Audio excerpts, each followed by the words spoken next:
Hello and good morning everyone. आज के इस लेक्चर में हम क्लासिकल इलेक्ट्रोडायनामिक्स को ही कंटिन्यू रखेंगे और आज का हमारा जो टॉपिक है वो मैक्सवेल इक्वेशन के ऊपर रहने वाला है।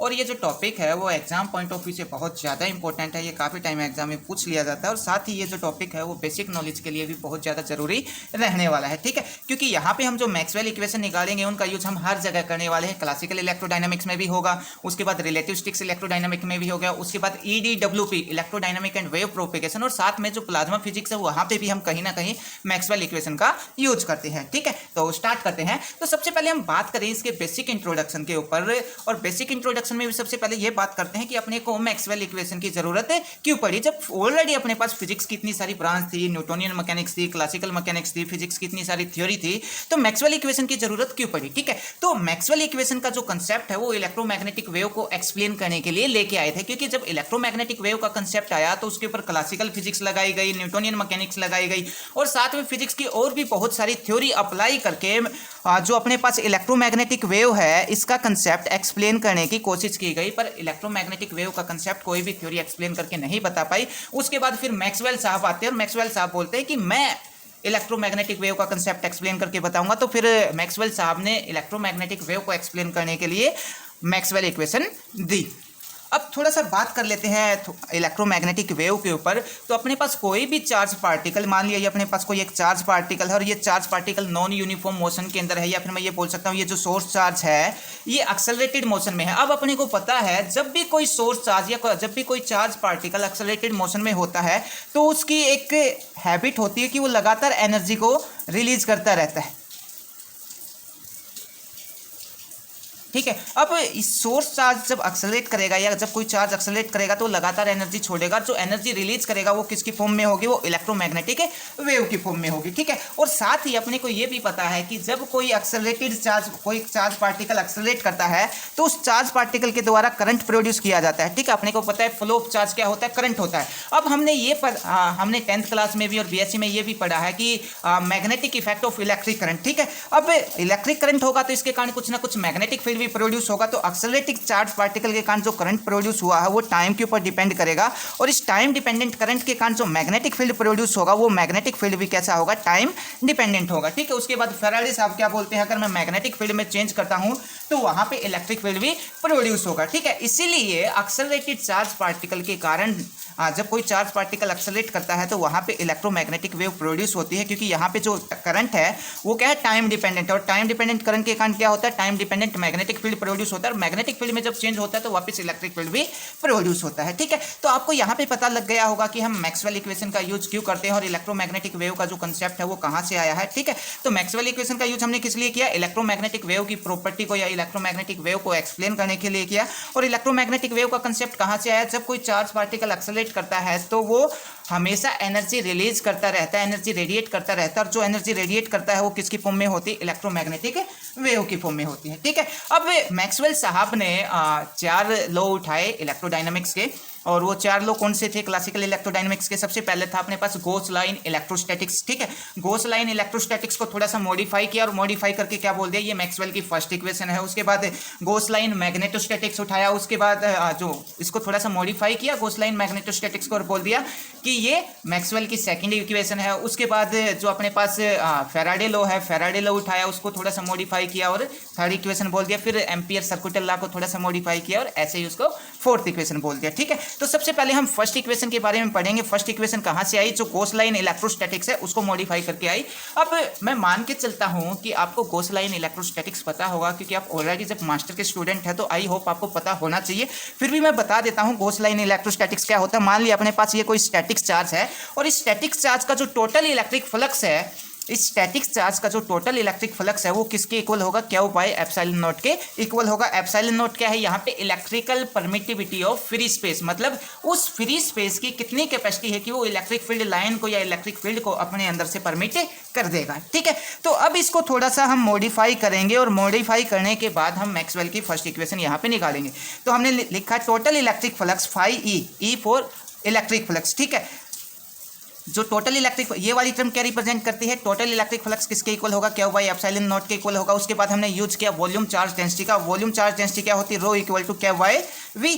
ठीक है, अब यहाँ से हमने क्यू की वैल्यू निकाली, क्यू की वैल्यू क्या आ जाएगी, रो डी वी आ जाएगी। ठीक है, अब ये जो क्यू की वैल्यू हमने निकाली है, ये यहाँ पे इक्वेशन नंबर स्टार के अंदर हम यहाँ पे पुट कर देंगे, और 1/एप्सिलॉन नॉट को हमने तो यहाँ बाहर निकाल लिया, और यहाँ पे रो डी वी जो क्यू था उसकी जगह हमने ये वाली टर्म पुट कर दी।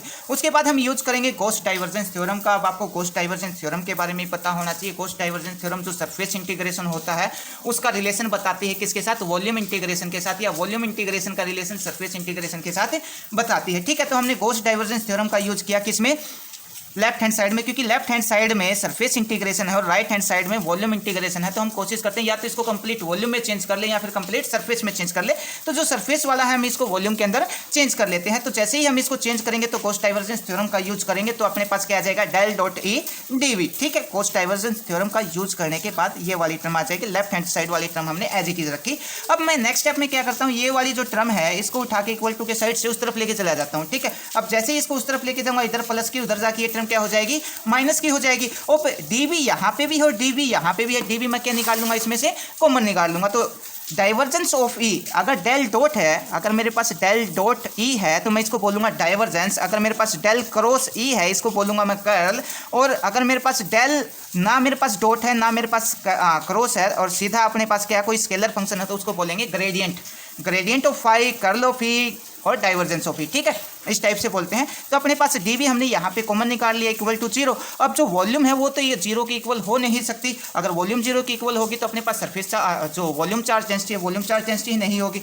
तो हमने यहाँ पे डी वी तो बोला कि डी वी तो 0 के इक्वल हो नहीं सकता, तो हमने यहाँ पे बाकी टर्म को 0 के इक्वल मान लिया। और बाकी टर्म को 0 के इक्वल मानूंगा तो ये जो रो बाई एप्सिलॉन नॉट है ये इधर माइनस का उधर जाके किसका हो जाएगा, प्लस का हो जाएगा। ठीक है, तो divergence of E equal to क्या आ जाएगा, रो बाई एप्सिलॉन नॉट। ये अपने पास आ जाती है मैक्सवेल की फर्स्ट इक्वेशन, और इसको हम differential form of Gauss law भी बोलते हैं। ठीक है, उसके बाद सेकंड की बात करें तो सेकंड क्या है अपने पास, गॉस लॉ इन मैग्नेटोस्टैटिक्स। अब गॉस लॉ ऑफ मैग्नेटोस्टैटिक्स क्या बोलता है कि किसी भी क्लोज सरफेस का जो मैग्नेटिक फ्लक्स है वो कितना रहेगा, 0 रहेगा। किसी भी क्लोज सरफेस का जो मैग्नेटिक फ्लक्स है वो कितना रहेगा, 0 रहेगा। अब इसका रीजन क्या होता है, इसका रीजन ये होता है कि अपने पास जो मैग्नेट है, मैग्नेट का कभी भी मोनोपोल एग्जिस्ट नहीं करता है, या फिर जो मैग्नेटिक फील्ड लाइन होती है वो हमेशा एक क्लोज लूप फॉर्म करती है। अब क्लोज लूप फॉर्म करेंगी तो इसका जो टोटल इलेक्ट्रिक फ्लक्स है वो कितना हो जाएगा, 0 हो जाएगा। ठीक है, अब इसका प्रॉपर रीजन हमने क्या बोला कि मोनोपोल एग्जिस्ट नहीं करता। मोनोपोल का मतलब क्या है, अकेला अपने पास नॉर्थ पोल एग्जिस्ट नहीं करेगा, अकेला अपने पास साउथ पोल एग्जिस्ट नहीं करेगा। पर चार्ज के केस में क्या था, चार्ज के केस में अपने पास ये था अकेला पॉजिटिव चार्ज एग्जिस्ट कर सकता है, नेगेटिव चार्ज वहाँ पे मोनो चार्ज एग्जिस्ट कर सकते हैं, पर यहाँ पे एग्जिस्ट नहीं करेंगे। और दूसरा ये कि जो गॉस लॉ है, गॉस लॉ को अप्लाई करने की कुछ कंडीशन थी। ठीक है, जब हमने गॉस लॉ के बारे में पीछे पढ़ा था तो कंडीशन क्या क्या थी गॉस लॉ को अप्लाई करने की। पहला तो गॉस लॉ सिमेट्रिकल बॉडी के ऊपर अप्लाई हो सकता है, कोई दिक्कत नहीं है। ठीक है, दूसरी कंडीशन ये थी कि उस बॉडी के अंदर टोटल चार्ज 0 नहीं होना चाहिए। अगर टोटल चार्ज 0 होगा तो वहां पे जो टोटल इलेक्ट्रिक फ्लक्स है वो 0 के इक्वल आएगा। ये कंडीशन हमने वहां पे देखी थी। अब मैग्नेट के केस में तो टोटल चार्ज 0 हो ही नहीं सकता, सॉरी टोटल चार्ज 0 होगा क्योंकि मोनोपोल एग्जिस्ट नहीं करता। जहाँ पे नॉर्थ होगा उसके साथ साउथ भी मिलेगा। अब साउथ मिलेगा तो नॉर्थ का इफेक्ट साउथ कैंसिल कर देगा, टोटल चार्ज कितना आ जाएगा अपने पास, 0 आ जाएगा। तो ये रीजन भी हम यहाँ पे बोल सकते हैं। तो यहाँ पे सबसे पहले डेफिनेशन बोल रखी है, according to Gauss law magnetic flux passing through close surface become 0। अब मैग्नेटिक किसी भी क्लोज सरफेस का जो मैग्नेटिक फ्लक्स है वो कितना रहेगा, 0 रहेगा। क्यों, ऑलवेज 0 रहेगा, बिकॉज मैग्नेटिक फील्ड लाइन में क्लोज लूप, क्योंकि जो मैग्नेटिक फील्ड लाइन है वो हमेशा क्लोज लूप बनाती है। या फिर आप ये बोल सकते हैं कि मैग्नेट का मोनोपोल एग्जिस्ट नहीं करता, इसलिए जो मैग्नेटिक फ्लक्स है वो 0 रहेगा। ठीक है, उसके बाद इंटीग्रल फॉर्म क्या होती है अपने पास, गॉस लाइन मैग्नेटोस्टेट की ये होती है। यहाँ पे हमने यूज किया गॉस डाइवर्जेंस थ्योरम का। गॉस डाइवर्जेंस थ्योरम किस में यूज करते हैं हम, जो सरफेस इंटीग्रेशन है उसको वॉल्यूम इंटीग्रेशन में चेंज करने के लिए, या फिर उसका उल्टा। तो यहाँ पे जो लेफ्ट हैंड साइड की टर्म है इसमें हमने गॉस डाइवर्जेंस थ्योरम यूज की। तो ये क्या करेगी, सरफेस इंटीग्रेशन को वॉल्यूम इंटीग्रेशन के अंदर चेंज कर देगी इक्वल टू 0। अब यहाँ पे डी वी इक्वल टू तो 0 हो नहीं सकता, तो बाकी की जो टर्म है डाइवर्जेंस ऑफ बी ये अपने पास क्या आ जाएगा, इक्वल टू 0 आ जाएगा। इसको हम बोलते हैं differential form of Gauss law. ये है क्या है अपने पास, सेकंड इक्वेशन है किसकी, मैक्सवेल साहब की। ठीक है, उसके बाद जो थर्ड इक्वेशन है, थर्ड इक्वेशन क्या आती है, थर्ड इक्वेशन आती है अपने पास फैराडे लॉ से। और फैराडे साहब ने फैराडे लॉ क्या दिया, अब फैराडे लॉ क्या बोलता है अपने पास, अगर मैं मैग्नेटिक फ्लक्स के अंदर चेंज करूंगा तो वहां पे ईएमएफ इंड्यूस होगी। अगर मैं मैग्नेटिक फ्लक्स में चेंज करूंगा तो वहां पे ईएमएफ इंड्यूस होगी। तो ये फैराडे लॉ या फिर थर्ड मैक्सवेल इक्वेशन करवाने से पहले अपने को थोड़ा सा ईएमएफ के ऊपर बात कर लेनी चाहिए। तो अपने पास मान लिया ये कोई एक स्टैटिक चार्ज है, इसको मैं एक पॉइंट से दूसरे पॉइंट के ऊपर लेके जा रहा हूं, तो कितना वर्क डन होगा, तो वर्क डन हो जाएगा W equal to force into displacement. ठीक है, स्मॉल अमाउंट ऑफ डिस्प्लेसमेंट ले लिया हमने यहाँ पे। अब जब कोई चार्ज पार्टिकल इलेक्ट्रिक फील्ड के अंदर मूव करता है तो वहाँ पे कितना फोर्स लगता है, क्या वो E। ठीक है, और जो डिस्प्लेसमेंट है हम ये L से मान लेते हैं। ठीक है, DL बोल दिया। अब जो चार्ज है वो हमने कितना ले लिया, 1 कूलम ले लिया, और ये F की वैल्यू यहाँ पे पुट करूंगा तो क्या जाएगा अपने पास E डॉट DL और इंटीग्रेशन का साइन। ठीक है, और जो वर्क डन है उसको हम एनर्जी की फॉर्म में लिख सकते हैं। तो ये अपने पास जो EMF आई है वो ये आई है। या तो आप EMF को ऐसे डिफाइन करके बता सकते हैं, या फिर हम क्या बोल सकते हैं, हम EMF को ऐसे भी डिफाइन कर दे सकते हैं। ये अपने पास क्या है, कोई कंडक्टर है और इस कंडक्टर को हमने एक एक्सटर्नल बैटरी से या पोटेंशियल से कनेक्ट कर दिया है, पॉजिटिव है एक नेगेटिव है। तो एक यूनिट चार्ज को इस क्लोज लूप या इस क्लोज पाथ में या क्लोज लूप में घूमने के लिए जितना वर्क डन होगा उसको हम क्या बोलेंगे, EMF बोलेंगे। मतलब ये जो क्लोज लूप है, इस क्लोज लूप में अपने पास कोई यूनिट चार्ज है, इस यूनिट चार्ज को इस पूरे क्लोज लूप में घूमने के लिए जो वर्क डन लगेगा उसको हम क्या बोलेंगे, EMF बोलेंगे। ठीक है, अब यहाँ पे हमने ये जो रिजल्ट निकाला है इसका हम आगे यूज करेंगे। तो फैराडे साहब क्या बोलते हैं, अगर मैं मैग्नेटिक फ्लक्स में चेंज करूंगा तो EMF इंड्यूस होगी। अब जो E है वो क्या किसके इक्वल होगा, -d∅/dt, और यहाँ पे फाई के नीचे m लगा रखा है, इसका मतलब क्या है, मैग्नेटिक फ्लक्स है। ठीक है, अब मैग्नेटिक फ्लक्स क्या होता है अपने पास, phi M equal to B dot DS, magnetic field line crossing area. ठीक है, या पासिंग एरिया। तो अब ये जो फाई एम की वैल्यू ये उठा के मैं यहाँ पे रख दूंगा। तो एक चीज़ और, यहाँ पे ये जो B है ये वेक्टर है, DS भी वेक्टर है, तो ये थोड़ा सा मिस्टेक रहती है। E के केस में भी यहाँ पे क्या आएगा, वेक्टर आएगा, यहाँ पे भी वेक्टर आएगा। ये वेक्टर के साइन आप जरूर लगा लेना, नहीं तो आपके एग्जाम में कुछ ना कुछ नंबर जरूर कट जाएंगे। तो अब ये जो फाई एम की वैल्यू है वो हमने यहाँ पे पुट कर दी। पुट करने के बाद अपने पास क्या आएगा, ये वाली इक्वेशन आ जाएगी, यहाँ पे भी वेक्टर का साइन। अब B को हमने dt के साथ लिख लिया और यहाँ पे ds को भी हमने ऐसे लिख लिया। ठीक है, अब हम यहाँ पे एक तो रिजल्ट अपने पास ये आता है, इसको हमने बोल दिया इक्वेशन नंबर स्टार। उसके बाद हमने EMF का कंसेप्ट यूज किया। अब EMF हमने बता दिया है कि यूनिट चार्ज को इस पूरे क्लोज लूप में घूमने के लिए जितना वर्क डन लगेगा उसको हम क्या बोलेंगे, EMF बोलेंगे। ठीक है, तो अब ये वाली जो इक्वेशन है और ये वाली जो इक्वेशन, इन दोनों की लेफ्ट हैंड साइड क्या है, सेम है। तो राइट हैंड साइड को हम कंपेयर कर लें। तो राइट हैंड साइड को हमने यहाँ पे कंपेयर कर लिया। अब यहाँ पे लाइन इंटीग्रल है, यहाँ पे सरफेस इंटीग्रल है, स्टोक्स थ्योरम का यूज करते हैं।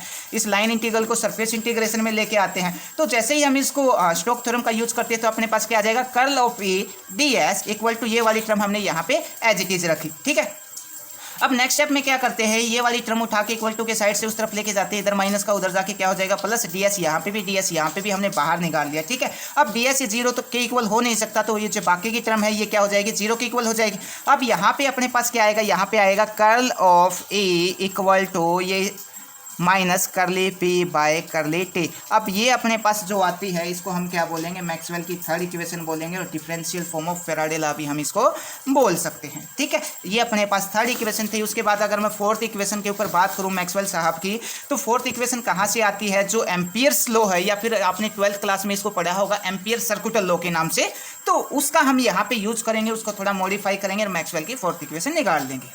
अब एम्पियर्स लॉ क्या बोलता है अपने को, line integral of magnetic field, ठीक है, अराउंड एनी क्लोज पाथ या close loop is equal to mu naught time, और आई करंट उस सर्किट के अंदर या उस वायर के अंदर जो फ्लो हो रहा है वो। ठीक है, ये अपने पास क्या होता है, एम्पियर्स लॉ होता है। इसकी डेफिनेशन हमने यहाँ पे लिख रखी है, आपने 12th क्लास में भी पढ़ी होगी। उसके बाद using Stokes theorem, Stokes theorem का यूज करते हैं, तो हम इस लाइन इंटीग्रल को किस में चेंज कर ले, सरफेस इंटीग्रेशन में चेंज कर ले। और जो राइट हैंड साइड में हमने यहाँ पे जो आई ले रखा है, इस आई को थोड़ा सा चेंज कर लेते हैं। हम यहाँ पे यूज करते हैं करंट इंटेंसिटी का। करंट इंटेंसिटी क्या होती है अपने पास, करंट पर यूनिट एरिया।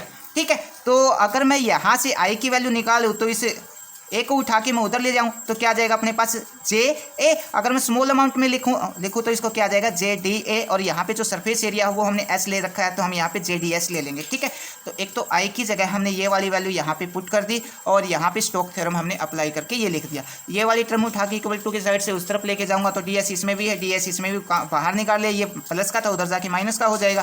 तो डी एस 0 के इक्वल हो नहीं सकता, तो बाकी की टर्म क्या हो जाएगी, 0 के इक्वल हो जाएगी।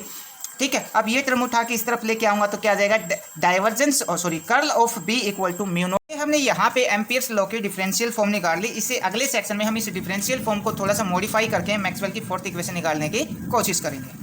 तो लास्ट टाइम हमने क्या इक्वेशन निकाल ली थी, curl of B equal to mu naught J. ठीक है, अब हमने नेक्स्ट स्टेप में क्या किया, बोथ साइड हमने डाइवर्जेंस ले लिया, तो डाइवर्जेंस हमने यहाँ पे भी ले लिया और डाइवर्जेंस हमने यहाँ पे जे का भी ले लिया। ठीक है, अब अपने को पता है कि मैग्नेटोस्टेट में किसी कर्ल का डाइवर्जेंस अगर मैं लूंगा, यहाँ पे जो मैग्नेटिक फील्ड है उसका कर्ल है और उसके कर्ल का डाइवर्जेंस हमने ले रखा है, तो मैग्नेटोस्टेट में किसी कर्ल का डाइवर्जेंस क्या होता है, जीरो होता है। तो ये वाली जो टर्म है वो क्या हो जाएगी, जीरो हो जाएगी। और एक चीज़ ध्यान रहे, ये वाली जो कंडीशन है वो ओनली मैग्नेटोस्टेट के अंदर वैलिड होती है, इलेक्ट्रोस्टेट में ये वैलिड नहीं होती। तो ये वाली टर्म क्या हो जाएगी, अपने पास जीरो हो जाएगी। और यहाँ से ये जीरो, ये टर्म हमने यहाँ पे एज इट इज उतार लिया। अब ये कंप्लीट टर्म जीरो के इक्वल है, तो म्यू नॉट तो जीरो के इक्वल हो नहीं सकता। तो यहाँ से जो डाइवर्जेंस ऑफ जे है वो किसके इक्वल हो जाएगा, जीरो के इक्वल हो जाएगा, या जे इक्वल टू जीरो हो जाएगा। उसके बाद हमने यहाँ पे यूज किया है जो कंटिन्यूटी इक्वेशन होती है अपने पास, कंटिन्यूटी इक्वेशन का हम यहाँ पे यूज करेंगे। और जो कंटिन्यूटी इक्वेशन है वो चार्ज कंजर्वेशन को रिप्रेजेंट करके बताती है। और कंटिन्यूटी इक्वेशन ये होती है अपने पास divergence of J equal to curly rho by curly T equal to zero. अब अगर मैं ये वाली टर्म उठा के इक्वल टू के साइड से उस तरफ लेके चला जाऊं तो ये क्या हो जाएगी, माइनस की हो जाएगी। अब इसका मतलब क्या है, अब इसका मतलब ये है कि जितना चार्ज फ्लो हो रहा है उतना ही चार्ज क्या हो रहा है, चार्ज का लॉस हो रहा है। ठीक है, इस टाइप से ये चार्ज कंजर्वेशन को रिप्रेजेंट करके बताती है। अब हम यहाँ पे क्या करेंगे, ये वाली जो इक्वेशन है इसका यूज करेंगे।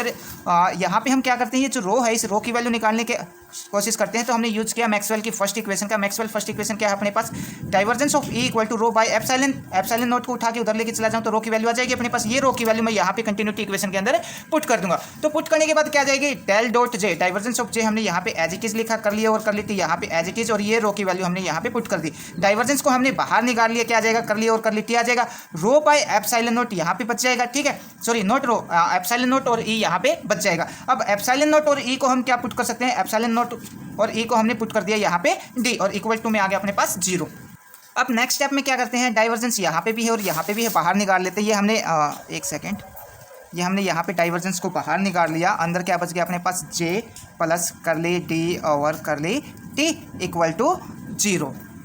और ये वाली जो टर्म है इसको हमने क्या बोल दिया, हमने इसको बोला जे डी इक्वल टू करली डी ओवर करली टी। ये टर्म क्या रिप्रेजेंट करके बताती है, यहाँ पे डिस्प्लेसमेंट करंट को रिप्रेजेंट करके बताती है। तो इसको हम यहाँ पे जे डी पुट कर देंगे, ये आ जाएगा divergence dot J plus J D equal to आ जाएगा अपने पास जीरो। तो ये वाली जो टर्म है वो किसको रिप्रेजेंट करके बता रही है, यहाँ पे डिस्प्लेसमेंट करंट को।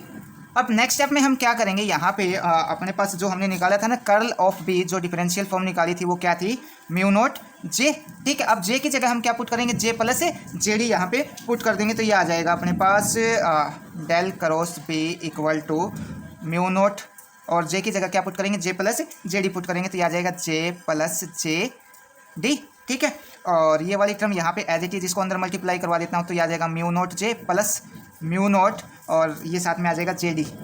ठीक है, डिस्प्लेसमेंट करंट, और म्यू नॉट को यहाँ पे म्यू नॉट जे तो यहाँ पे एज इट इज रखता हूँ, और जे डी की वैल्यू पुट कर देता हूँ। जे डी की वैल्यू क्या कर ली, डी और कर ली टी, तो प्लस म्यू नॉट यहाँ पे, और ये कर ली डी ओवर कर ली टी, और ये वाली जो टर्म है कर्ल ऑफ बी यहाँ पे एज इट इज। तो ये हमने यहाँ पे जो मैक्सवेल की फोर्थ इक्वेशन है वो यहाँ पे निकाल ली। अगर इसको थोड़ा सा और मॉडिफाई करना चाहूँ तो डी की वैल्यू हमने यहाँ पे क्या रखी थी, डी की जगह हमने रखा था यहाँ पे एप्सिलॉन नॉट और ई, ये डी की वैल्यू मैं यहाँ पे पुट कर सकता हूँ। तो ये आ जाएगा अपने पास म्यू नॉट जे प्लस म्यू नॉट और एप्सिलॉन नॉट हमने बाहर निकाल लिया, ये आ जाएगा करली ई ओवर करली टी।